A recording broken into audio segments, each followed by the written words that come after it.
It's time for this week's episode of Brandon Sports Talk, featuring in-depth interviews from those who are trending in the world of athletics. And now, here's the host of Brandon Sports Talk, Brandon Pate.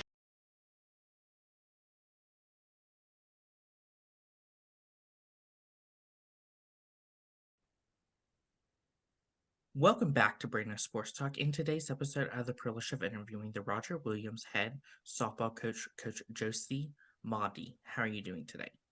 Hi, Brandon. I'm doing great. Thanks for having me. Thank you.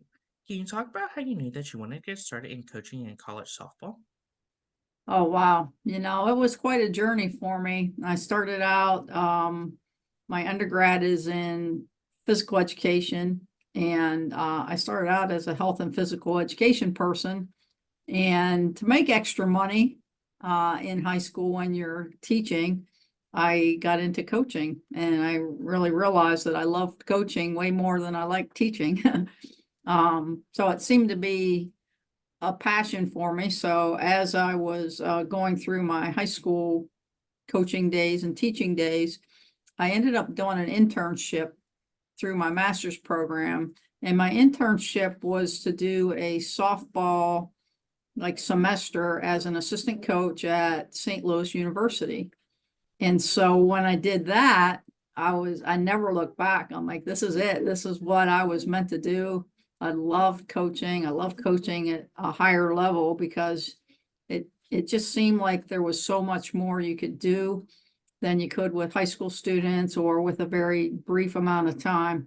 So once I got the bug to coach at St. Louis University, I didn't look back. I said, this is what I have to do for my career. So fortunate enough for me, it worked out that I could do that and make a living at it. What was it like going to Indiana, Pennsylvania, and playing both softball and basketball? Indiana University was 8 miles from my home. So it was really neat to be like a hometown athlete and, right where you grew up. And honestly, I'm a first generation college student in my family. So that was a really exciting time for me to be able to be the first one to go to college. Honestly, I wasn't as prepared academically as I should have been. I was more excited about playing softball and basketball than I was about being a student. So I had to learn very quickly to kind of transition and have a better balance between academics and softball and basketball.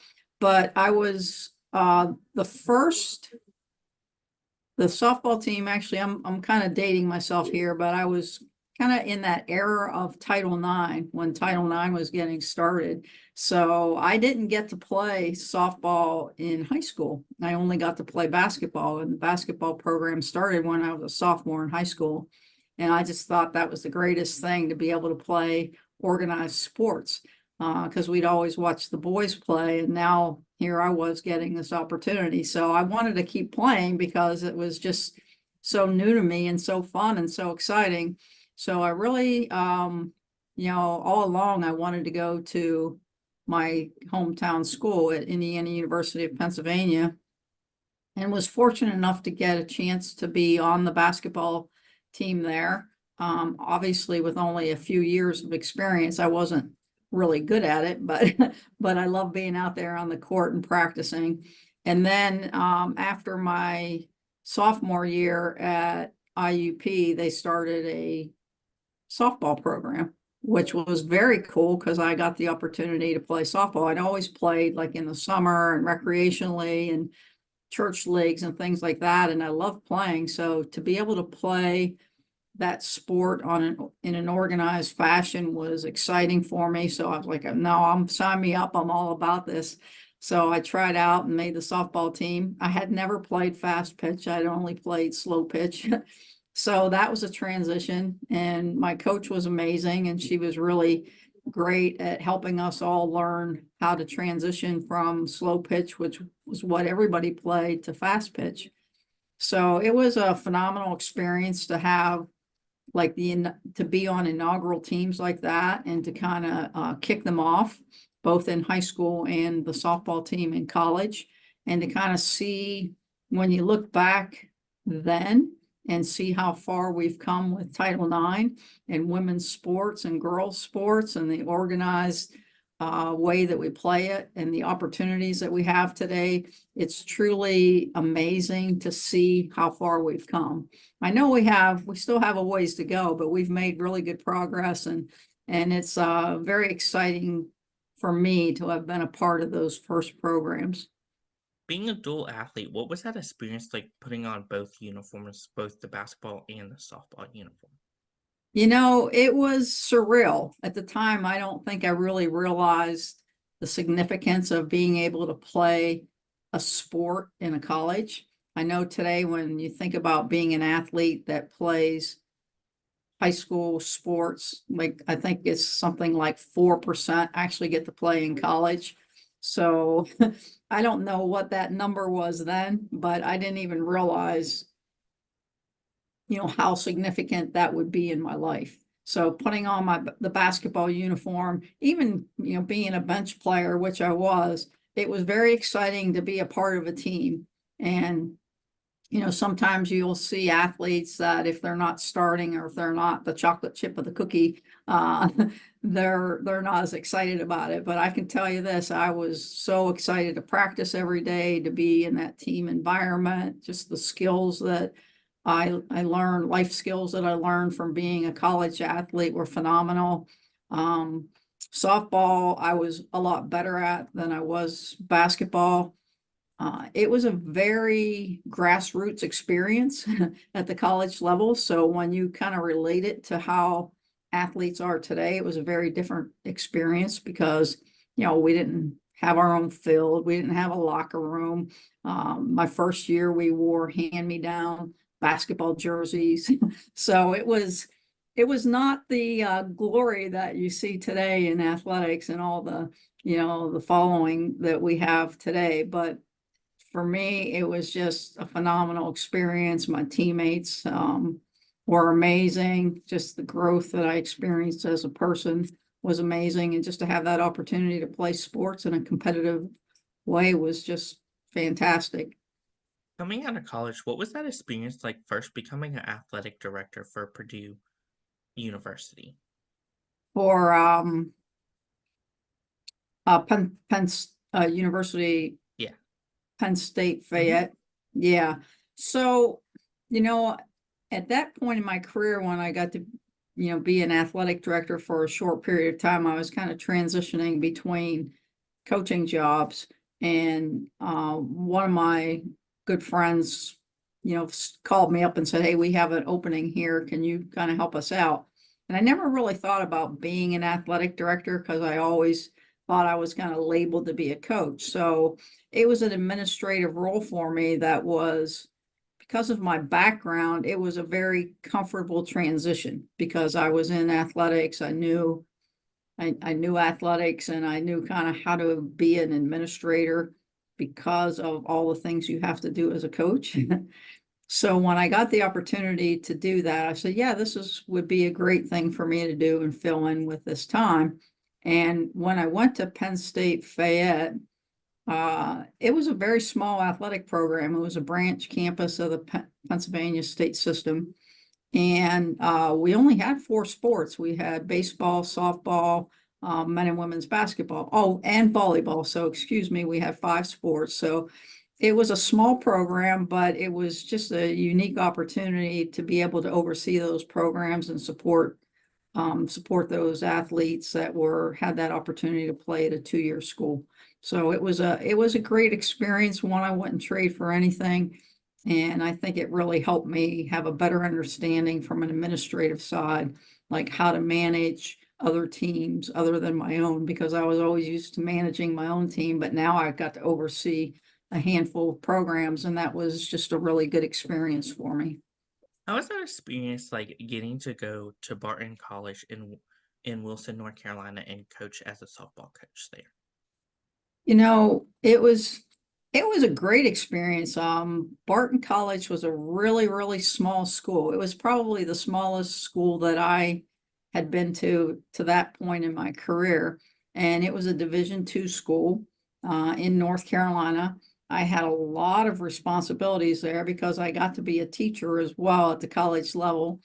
And I didn't get to teach like the easiest classes. I got to teach like some very challenging classes like exercise physiology. And I was like, wow, this is like going to be a challenge for me. So I coached 2 sports there.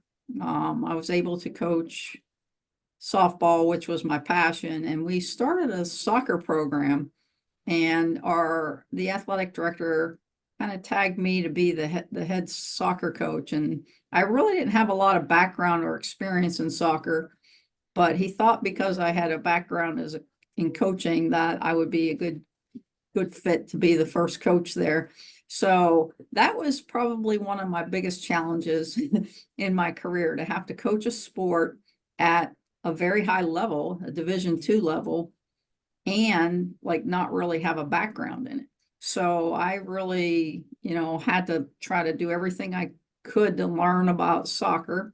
And at a high level, you think about North Carolina, they play soccer at a very high level in North Carolina. I actually got to see Mia Hamm play when she was a college student at UNC. So because they were close to where it was, I just went up and watched some games and got to see her, not realizing who she was going to become or who she was. So that was a pretty cool experience. But being in a Division II school and coaching 2 sports and teaching, it was a phenomenal experience, and I really learned to budget my time. You had to do recruiting for soccer, recruiting for softball, my teaching schedule. It was a very ambitious schedule, and I actually loved being able to coach soccer. After I started and got into it, I realized I really love this. It wasn't as easy for me as softball, but it was something that I enjoyed and loved being out there and watching our teams grow. I was really excited about the fact that the first year that I got to coach the soccer team there, I think they added 2 programs that year, and we finished ahead of the other program they added. So I was proud of that. And then the next year we made the playoffs and did quite well and advanced into the playoffs. So it was a really fun experience for me. And it makes me appreciate the sport so much more because I really didn't have much of a background in it, but that just really kind of opened my eyes to how much I love soccer. On the side of softball at Barton College, what were some of your biggest accomplishments there? You know, Barton was a great experience for me. I had some really passionate players that were in the program, and I just had a lot of fun coaching there. I think the second year that I was there, we won, I want to say like 30 games. Forgive me for not remembering how many games we won, but we had a really good year. We actually made the playoffs. We ended up getting a bid. And I think at that time it was an NAIA bid. So we got to play in championship softball, got to go to Tennessee. The players there were just great. It was just a good experience. And to this day, actually, last fall, I spent some time with one of my pitchers that I coached over there when I was at Barton College, and we kind of have stayed in touch. So we got to connect, and we shared some stories, and we got connected to some other players that were in the program. So it's very interesting to see your players 20 years later and to see what they've done in their lives and in their careers, and see the connections that you have. And a few of those players that I got to coach actually went on to coach high school or college softball. So that's always a great experience to see your players go on and give back to the sport. After your time at Barton, what was that transition like going to Drexel and getting to coach there? So I actually went to Drexel before Barton. I went from Drexel to Barton. And so when I went to Drexel, I was at a Division III school, Wisconsin Whitewater in Wisconsin. And I was coaching there, and I kind of had a little taste after I was at St. Louis University that I wanted to kind of coach at Division I. I'm not sure why, but at that time I thought Division I, like that's the pinnacle of the career, and I want to be a Division I coach.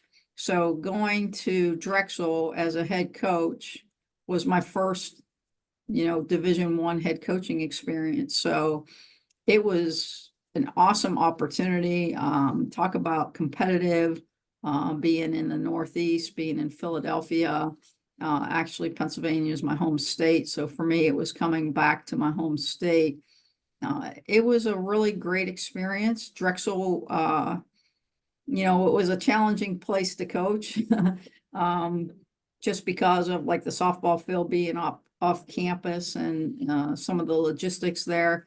But Drexel was just a great coaching opportunity.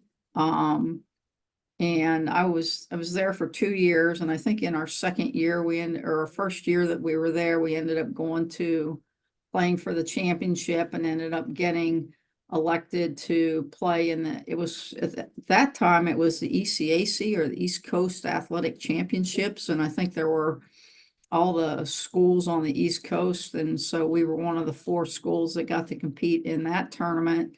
So that was a tremendous experience as well, and I really enjoyed that. And being at Drexel with, right there in the middle of the city was just, I'd never lived in the city or really spent that much time in the city. So Philadelphia was a great place, and Drexel was just a phenomenal school. Their engineering program was amazing. And so having that experience around a lot of very high level academic and athletic students was really a really good experience for me. Throughout your coaching time, what are some of the things that you learned to then help you to come to Roger Williams? When I came to Roger Williams, I was kind of looking for an administrative role tied to my coaching role, which was a big draw for me to come to Roger Williams. And honestly, I was looking on the website, and when I pulled up, I didn't know anything about Roger Williams. It was a very small liberal arts school here in Rhode Island. So admittedly, I didn't really have any association or knowledge about Roger Williams. So I just started like doing some research about the program. When I pulled up the campus and saw the water, I was like, oh man, this would be a great place to coach and to live. So that's what got me excited. And then when I applied, I was fortunate enough to get offered the job. But the big draw for me was the administrative piece, because I thought at that point, okay, I'm probably not gonna coach forever. So there's gonna be a moment when I'm gonna have to figure out what else I want to do. So let me kind of get back into getting some administrative experience, because I had that experience at Penn State Fayette. I enjoyed that. So I thought I could kind of do both things. That way, when I stepped out of coaching, I felt like I would be ready to do that next step of being an administrator in athletics. And so that's kind of what brought me here. And it's been kind of the best move of my career, probably. What was that feeling like for you as a coach stepping onto that field at Roger Williams for the first time? You know, it was kind of surreal, because, when I came here, the program was kind of getting it. My job was to rebuild the program. I had a very small roster. There were only 12 people on the roster. Recruiting hadn't been done. And so I was really eager to like get out there with my team and to, see how we measured up, and didn't really know a lot about the conference here or about the opponents here, because I didn't have a lot of familiarity with the Division III schools here in the Northeast, because I had been elsewhere.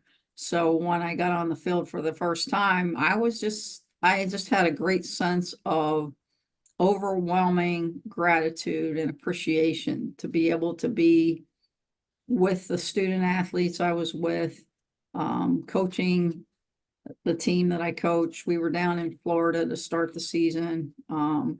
it was just a blast, and the students were amazing. And just to go through that experience with them and that transition with them, it was one of the most gratifying coaching years of my career. Who are some of the teams in your conference that you compete against each week? So for in our season and in our conference, it's changed a little bit since I started here, but Endicott College is in our conference, and they're typically hovering around the top. They're the better team at the moment and have been consistently pretty good. Western New England is another team. University of New England, which is up in Maine. So we get to travel to Maine. There's a lot of Massachusetts schools that are in our conference. Curry College, Salve, which is our fellow Rhode Island school, was in our conference, but they just transferred over to another conference. Wentworth is a Boston school that's in our conference. So we have a lot of, good competitive schools in our conference. Suffolk is now in our conference. So we get to compete against them, every season. And then for our playoff experience. So it's good, it's competitive. Several different teams have won the conference since I've been here, us being one of them. So there's a lot of parity, and colleagues are great. The players are, fantastic. So it's really a great experience to be able to coach at the Division III level. What is that atmosphere like at Roger Williams when teams like Suffolk comes to your home facility and play? I think it's really good. A lot of our players, because of the Northeast being so small and the softball community being such a close-knit community, a lot of those players know each other. So it's kind of neat when you see another school come, and then our players get excited because they've played against somebody else, either on their travel team or their high school team. So they're reconnecting with another player, or they know players because they've played against them. And that community, like I said, is really small. And the game day atmosphere is very exciting because everybody's the energy is pretty high. Here on our campus, especially if you're standing on the field and you got the water in the background and you have the blue sky, and if you're lucky enough to have 55 or 60-degree day, there's no better place to be than out there, on the softball field. It's just a tremendous experience. So, and then our coaches, there's a lot of camaraderie there as well, because we see each other, even though we're competing on the field, we're friends. We work together for the common cause of trying to promote the sport of softball, and we, try to do the best we can. So it's nice to see our colleagues again.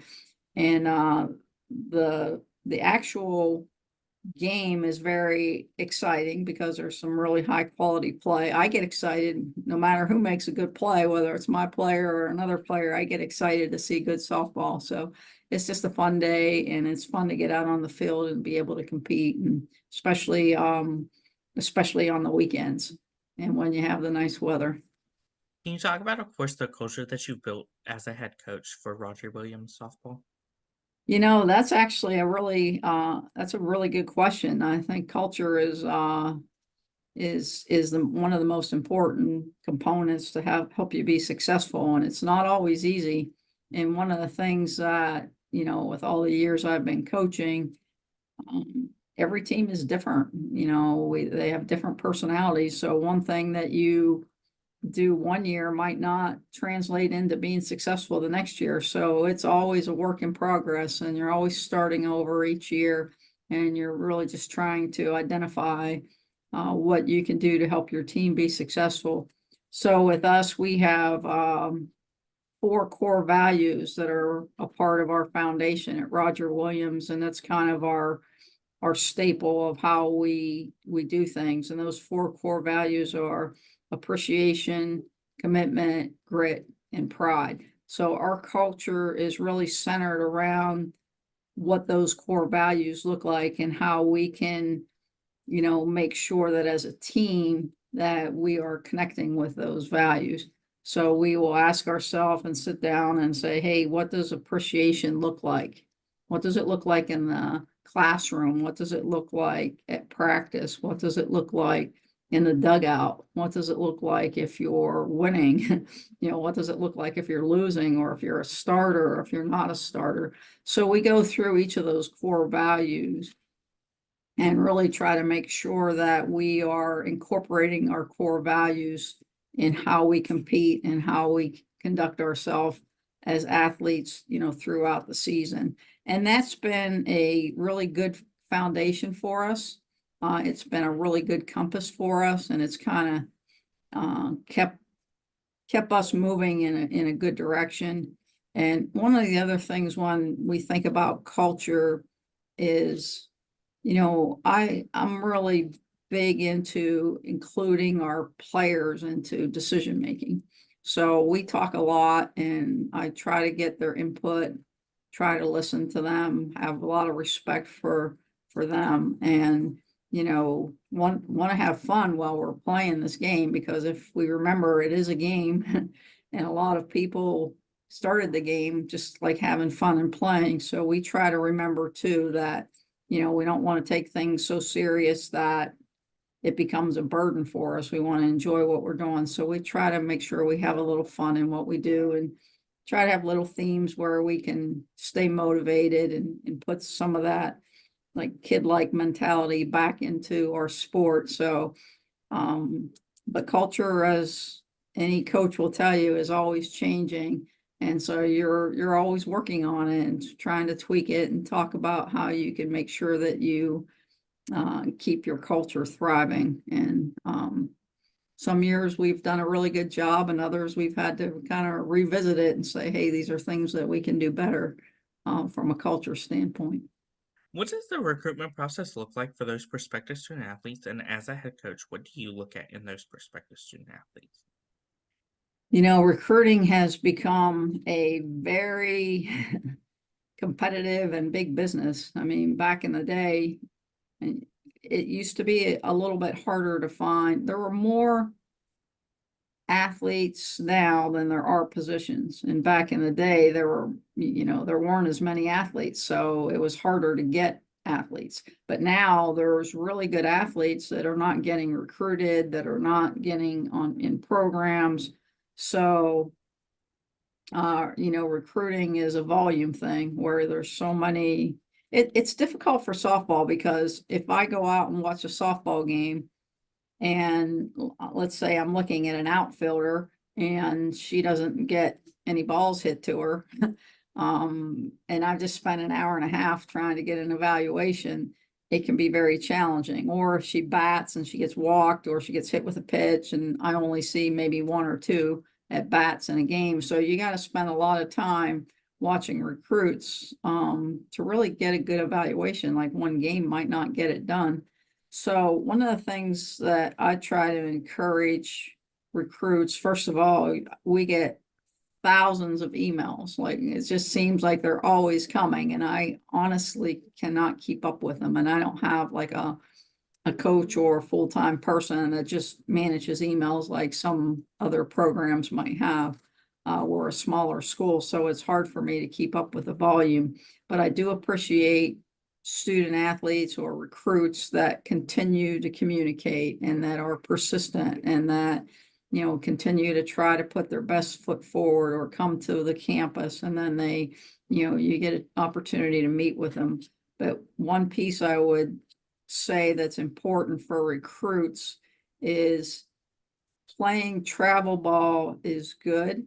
And you get to play a lot, but coaches are really busy, so don't take it personal if they can't make it to your game, because there might be 112 games happening at one tournament all over the place, and we're trying to figure out how we can get the most opportunities to see athletes. And sometimes it's not easy because people might be playing at the same time, different locations, so that makes it a little bit of a challenge. So my advice to a recruit is to, if you like a school or a program and you want to be looked at and you're thinking about that school, try to go to a clinic or a camp, because then you'll get yourself in front of that coach. You get the opportunity to meet the coach. Sometimes, like with us, when we have a clinic, all our players are involved in it. They're actually doing, teaching skills and helping with the entire clinic. So you get an idea of what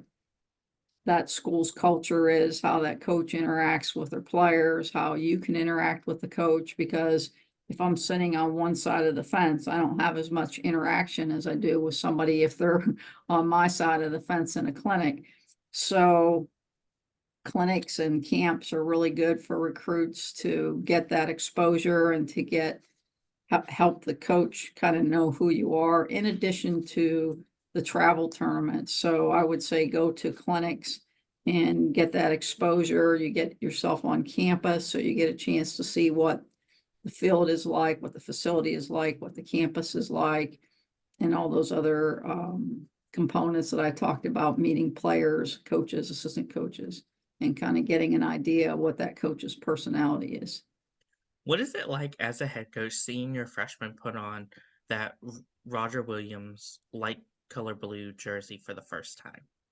Yeah, that's just a moment of pride, when you see your athletes, all of them, but especially our freshmen, when you see them get out there on the field and just to see their excitement and their nervous energy, and they're just kind of ready to go. And it's even like, no matter what, whether you start, whether you don't start, it's just such a sense of joy and pride to see them and know that they made the roster and know that they're making their team better, their teammates better. And you just want every person to be successful, but watching them get on that field for the first time, it's overwhelming joy and gratitude for the opportunity to be able to coach them and be a part of their experience. So nothing like it. It's just amazing. As a head coach, what is it like seeing them put it on for the last time at senior? Oh, geez, that's emotional. That's just first of all, you ask yourself, how did this happen? Like, how did these 4 years like go by like that? Because it does happen so quickly. And then you start really remembering about how they came in as a freshman, what they didn't know, like how wide-eyed and eager they are. And you're just so proud of their growth, not just as a softball player, but by the time they get to be seniors, they're so confident, they're so poised, they're like amazing young women. Like, you build relationships with them because you get to spend all the 4 years with them. And then you see the amazing things that they do in the classroom, just who they are as people, because we're very fortunate that we have such outstanding young women, and their families are amazing. So it's an emotional time, because that it's the end of a chapter for you and those seniors and their teammates. And then, they're very emotional because they know that that might be the last time they're playing on their field. But it's also, you're so proud, and it's such a great experience to watch them as they leave the university and go out and conquer the world and do all the great things that they do. There's such a sense of pride and joy and accomplishment, and just hope that you're going to just be able to see them again, and they come back as alumni, which is amazing to see them and see them start their families. But it's really, coaches are very fortunate because we get to be with them when they're in high school through college, and if we're fortunate, into their young adult lives. And just to see them do what they're doing is just really probably better than wins and losses in any sense of the accomplishments that you've had. Is just to watch these young women and the success they have in their lives. What's it like as a head coach seeing those softball players go on and playing professional softball, whether it's Athletes Unlimited or the U.S. route? Yeah, in my career, because of being at the Division III level, most of my athletes, this is it for them. They don't get to play at those higher levels. I did have one athlete that I coached at Tennessee State University that actually got to play at the professional level. That was incredible because, she invited me to see her play. She played for the Akron Racers. And, when I got to watch her. It was such a sense of like, wow, this is like truly amazing. And she went through a tryout. I think there was like 104 people that tried out, and they took two. So she was one of the two that got selected. So that was just amazing to watch somebody that you coach, to see them get to play at that highest level. As a head coach, what is it like seeing your players go on into coaching and taking what you taught them into their coaching career? Yeah, that's really fun too, because you don't realize the impact that you're making as a coach and the things that they kind of remember and take with them. And then to watch them kind of like carry that on to the next group of softball players, and play the game forward and give back to the sport. It's nice to see them give back, and to know that it's kind of a ripple effect, that you might have just a little small fingerprint on the fact that they're actually wanting to coach, and some of the things that they do as a coach. And, I've been coaching for a long time, so there's a lot of players that are out there coaching, and it's great when they send you an email or tell you about their teams or the excitement, or even better yet, if I can go watch them coach in person. Um, it's just really neat to see it. And they'll send emails and say, Coach, I remember we used to do these drills. Can you send me some drills for this, or this? And so it's fun to see. And a couple years ago, one of the players that I coached was actually an assistant coach in our conference. So I got to see her, and her team was really successful. One of the players that I coached here at Roger Williams in my first 2 years is a head coach in our conference, and she's done a phenomenal job with the program there, and has really grown that program in a short period of time to success. So it's just really a sense of pride to see how well those players have done as coaches. And it's not surprising, because they're gonna be phenomenal, and they're passionate about the sport and playing the sport. But then to see them extend it to the next level of coaching and passing that on, it's really an overwhelming and gratifying experience. It's a humbling experience to see that. As a head coach, what are some of your future plans for Roger Williams softball program moving forward? We just kind of try to take things one day at a time. We just want to get back to a conference championship, win a conference championship, give these players the best experience that they can have.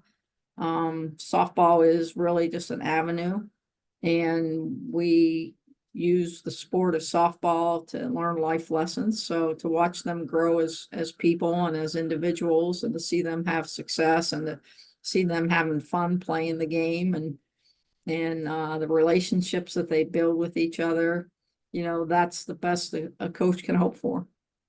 What advice would you give those incoming freshmen entering their first year of college softball? Say that again, Brandon. I'm sorry. What advice would you give those incoming freshmen entering their first year of college softball? It's a great question. I think the best piece of advice is to stay in the moment and enjoy it. And it does go by so quickly. And sometimes we just get so busy and so caught up into so many other things that we don't stay in the moment. So I would say just enjoy the moment, enjoy your teammates, like take it all in. Um, don't wish it to go by too fast. Just like immerse yourself in the experience, and just like have fun. It's a game, and it's meant to be a game. So just enjoy every moment that you have, and build relationships, with your teammates, with your coaches. Just try to um, have fun playing the game, and do your best, and don't get caught up on, wins and losses and statistics. Just like really focus on the experience, and enjoy it. What advice would you give those college softball players out there looking to play professional softball, whether it's Athletes Unlimited or overseas? It's tough to play at that level. It's beef. I think a lot of people kind of will get caught up on thinking that they fail if they don't get to play at the highest level. But playing in college is like a lot, and being able to play as one of the 4% or 3% that actually get to play the sport at this level is amazing, and that's something to be very proud of. And if you have big dreams like that, go to the tryouts. If you get invited to the tryout, just put your best foot forward. But if you don't get selected, that's okay, because you should be proud that you had the opportunity to play, and just kind of take all those lessons with you. And those individuals that are representing us in our country, they're pretty gifted and they're pretty darn good athletes. So just like, we really want to rally around them and cheer them on for the success that they've had. What advice would you give those players looking to get into coaching after their playing career? I say surround yourself with really good mentors. Like sometimes if you're wanting to coach and you're wanting to coach at a college level, just get with the program, try to get a different experience. I know sometimes I'll try to advise my own players, like go out with a different coach, so that way you can see how they do things, because Roger Williams isn't the only way to do things, and you'll get different experiences. Go to little workshops, go to seminars, surround yourself with people in the sport. Be willing to volunteer to do things. Have a high level of passion and energy when you do things. And don't look back. Just keep going forward and keep doing what you love. And that will get you pretty far. What advice would you give those future head coaches looking to build their own program and build their own legacy? I'd say my biggest piece of advice is to be your authentic self. Like, be true to who you are. Don't try to be someone else. Like, it's difficult to try to mirror someone else. So if you have your own personality and the way that you do things, trust that. And I would also say, get feedback from your players, because your players are really the ones that are going through the experience. And if you listen to them and get their feedback, you're going to learn a lot, and then they're going to be a lot more bought into the experience if everybody is in it together. That's great advice. Where can my listeners find you at on social media along with the Roger Williams softball program? Thank you, Brandon. Where can my listeners find you at on social media along with the softball program at? Oh, I got you. I'm sorry. So we have our website, Roger Williams University, www.rwu.com. And if you just get on our athletics page, rwuhawks.com, we have some social media links there, so you can get on the Instagram and Twitter and those accounts, and you can follow our team. All our games are live streamed, so you can follow us there. But yeah, so follow Hawk Softball. It will be a great thing for you. Thank you again for your interview, and best luck in your future at Roger Williams. Thank you, Brandon. I appreciate it. You can find Brandon Sports Talk on Instagram at Brandon Sports Talk, Twitter at Talk_Brain, and you can find me on YouTube at Brandon Sports Talk. Don't forget to like, comment, and subscribe. Thank you again, Coach, for your interview, and best luck in your future. Thanks, Brandon. Appreciate it. You've been watching Brandon Sports Talk. Please feel free to like, share, and subscribe to Brandon Sports Talk on social media and on YouTube.